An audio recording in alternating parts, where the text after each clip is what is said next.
So guys, you notice a pattern here, right? Where you see black people, unarmed, black men, women, and children getting assaulted, brutalized, and murdered on camera, right? By these suspected race soldiers. You notice the pattern that these suspected race soldiers are called on the scene because of so-called disorderly conduct. So these white supremacists out here, they are utilizing the Jim Crow laws of basically black people not allowed to be around each other in large crowds. Basically, 2 or more people in a public facility is considered disorderly conduct. It's basically, this is the Jim Crow law here. Regulation of public halls, separation of races, okay, General Assembly. All right, and I'll read to you this particular Jim Crow law, all right, that's supposedly off the books, but these white supremacists are utilizing this particular statute here. It says, it shall be the duty of any persons, firms, institution, or corporation operating, maintaining, keeping, conducting, sponsoring, or permitting any public hall, theater, opera house, motion picture show, or any place of public entertainment or public assemblage, which is intended by both white and colored persons to separate the white race and the colored race. All right. And this is exactly what these white supremacists that are calling, right, that are calling suspected race soldiers, that are calling on the scene. That's what they're doing. So when you're considered black and you're in a public place and you have other black people around you, 2 or more, that's considered disorderly conduct. Right? So, and you know, they can make up their own rules as they go. They can say that you're too loud, your music is too loud, or just walking around, period. With 2 or more black people, that's considered disorderly conduct. And this is what you see with these videos. The most recent one that I just saw on my Instagram, which I reposted on my page, is this one here. I'll play the video and give you guys my commentary. This afternoon, right here behind me in the Mayfair Mall parking lot, Wauwatosa police say they got a call for a report of disorderly conduct. The video starts with the punch. Why did you punch like that? Watch again as the officer scuffled with the suspect. A mall security guard is also involved. That's when the officer unleashed a punch right to the face. The suspect then dropped to the ground. Both the officer and the security guard tried to put the suspect's hands behind his back. He is yelling for his friend to call his mother, and that's when the officer hit him again in the back and then again in the face. Tyrone Jackson filmed the incident and says as soon as he saw the officer approach the suspect, he knew he should start recording. Honestly, I wanted to help. I wanted to help, but then I didn't want to get myself in no trouble as well. They, you know, right is right, wrong is wrong, wrong is wrong. And I feel like he could have used better little force other than that, punch him in the face. Always. Yeah, more than that, I'm pretty sure he got a record. I wouldn't be surprised if he has a record and he doesn't want to get, like you said, he doesn't want to get himself in trouble because you got a rap sheet. Obey authority. That's my opinion.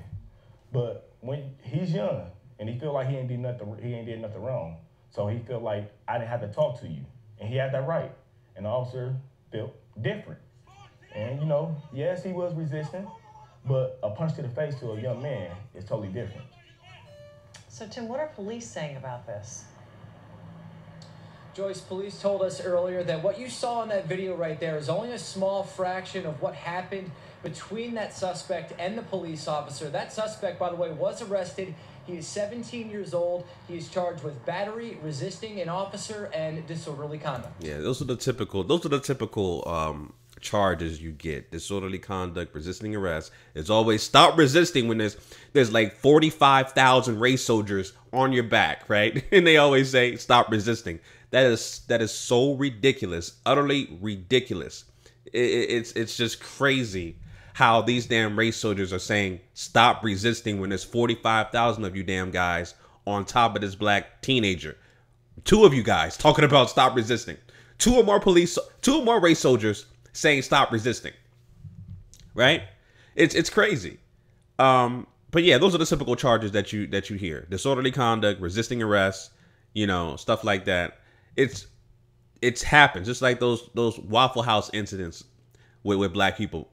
Okay, you have 2 or more black people at a public facility. That's considered disorderly conduct, right? Again, this is the Jim Crow law here. All right, this is the Jim Crow law here. The separation of races General Assembly or public assemblage, separating the white race from the colored race. All right, that's exactly what they're doing here. They're reestablishing these Jim Crow laws. All right, and I know this happened in Wisconsin, but again, this is what these white supremacists, they know these Jim Crow laws, right? And this is what they're trying to enforce. And again, like I said, look at my past videos. So-called law enforcement was only intended during the 1789 Judiciary Act, was only intended and implemented by the so-called government to catch and kill slaves, aka black people. And that's it.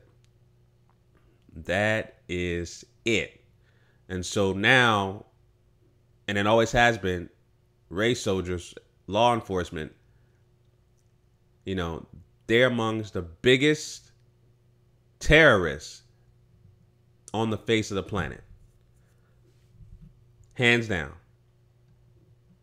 Among the biggest terrorists on the face of the planet. Hands down. Bottom line, those facts cannot be denied. They cannot. So we continue to be brutalized, disenfranchised, executed, you name it, in the hands of race soldiers, in the hands of law enforcement. And again, I remind you guys, the document here that I always reference. I'll pull it up here so you guys can see. All right.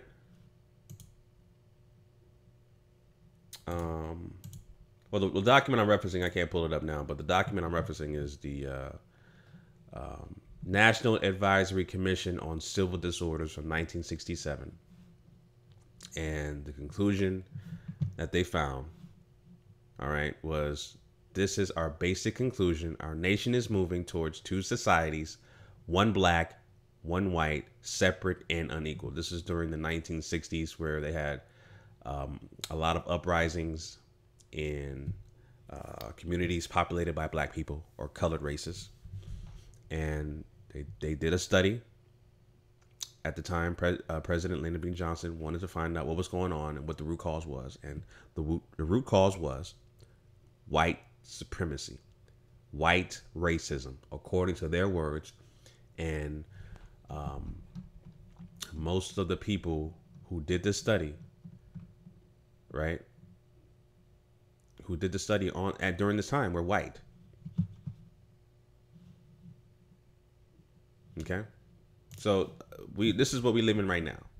We live in 2 societies, one black, one white, separate and unequal. We always have been. We always have been. The sad thing about this video is that he's a teenager, obviously, unarmed, and I don't care about. Listen, it's always these white supremacists that say, well, what happened before the video started recording? He must have did something really bad. He must have stole something.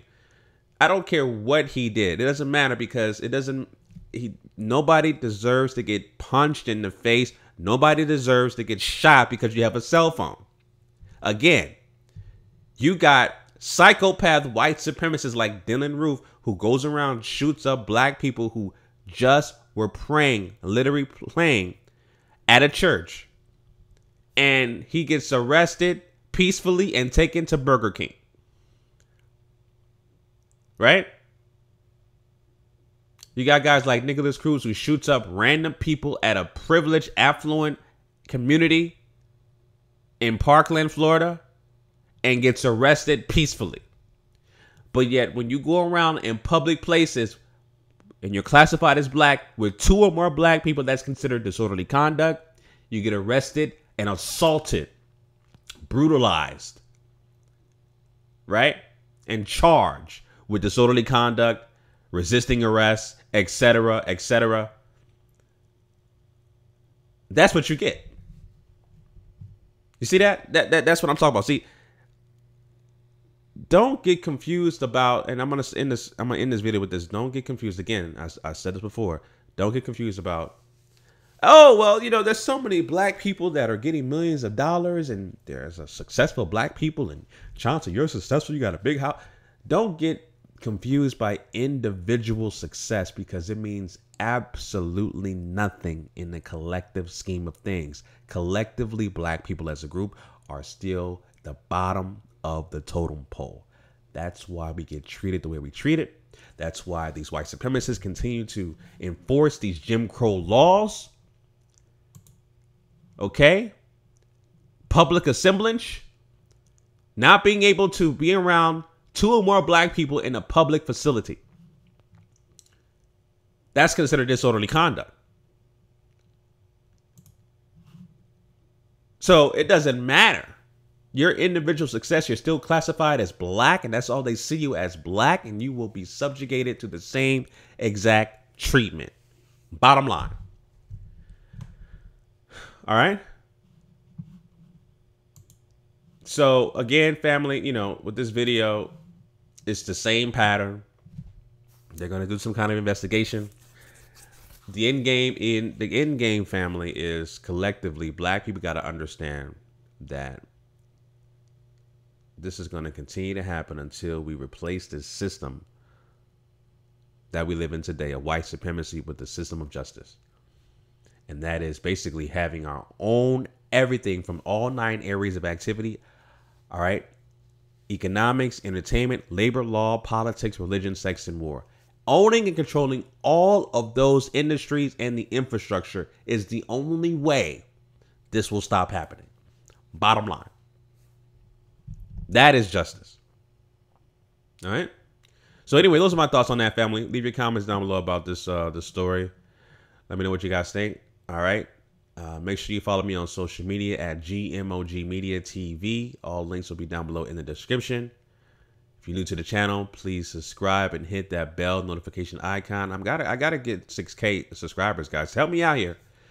I gotta get past 6K. I've been stuck at 5.9 for a while. I thought I was at 6, but I'm still at 5.9. So go ahead and hit that subscribe button. I need to get 6K, and I want to try to get 10K before the end of the year. So help me reach that goal. All right, family. Until next time, Chauncey, aka the Black Separatist, signing out.